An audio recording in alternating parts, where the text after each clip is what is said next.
என்னடா நடு ரோட்ல பொண்ணுங்களோட? இல்லண்ணா, இது இவங்க தானே என்கிட்ட வந்து. ஓ, இவர்தான் உங்க அண்ணனா? அப்ப ரொம்ப சௌரியமா போச்சு சார்.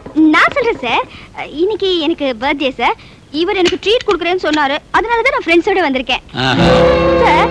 ஓர் உயிர் ஈருடன் கேள்விப்பட்டிருக்கீங்களா? அது நாங்க தான் சார்.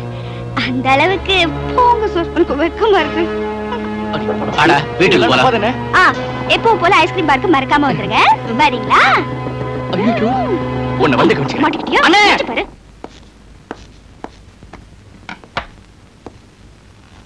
டாய், அங்கேயே நில்றா.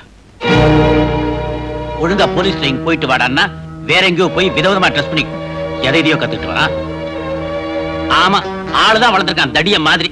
அறிவு வளர வேண்டாம். காப்பி ஏண்டி, நான் பாட்டுல இங்க முணமுணுத்துட்டே இருக்கிறேன், அவன் பாட்டு அங்க தலை குனிஞ்சு நிக்கிறான். காரணம் கேட்காம நீ பாட்டு போயிட்டே இருக்கிறிய. சொன்னதானுங்க தெரியும். அப்ப யாரே அவன்? உங்க தம்பி. தம்பி மாதிரி அவனை வளர்த்தோம், நம்ம புள்ள மாதிரி வளர்த்தோம். அந்த நினைப்பு அவனுக்கு கொஞ்சம் கூட இல்லையே. அது சரி, அவனை எப்படி ஆளாக்க நம்ம ஆசைப்பட்டோம். உங்க மாதிரி நேரத்துக்கு வீட்டுக்கு வராம, நேரத்துக்கு சாப்பிடாம, பொண்டாட்டிய கூட சரியா கவனிக்காத ஒரு சின்சியர் போலீஸ் ஆபீசரா வரணும்னு ஆசைப்பட்டோம். Sincere police officer.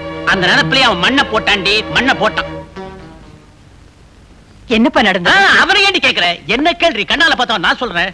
Police training போயிட்டு வாடானா ஒரு பொண்ணு கிட்ட காதல் ட்ரைனிங் எடுத்துக்கிட்டு இருக்கான். நடு ரோட்ல நம்ம குடும்பமானத்தை பட்டம் விடுறாண்டி, பட்டம்.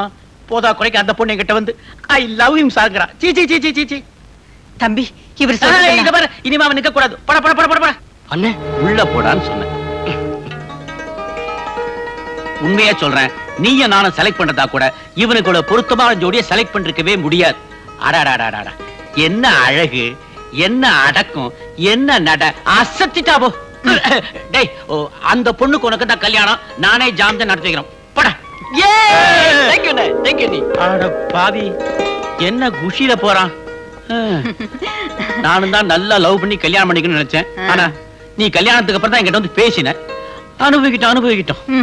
உங்க கண்ணு திருடனுங்களை தான் பாக்கணும், பொண்ணுங்களே அணுவணுவா ரசிக்குங்கிறத இப்பதான் புரிஞ்சுக்கிட்டேன். ஐயோ, நீ தப்பா நினைச்சிட்ட.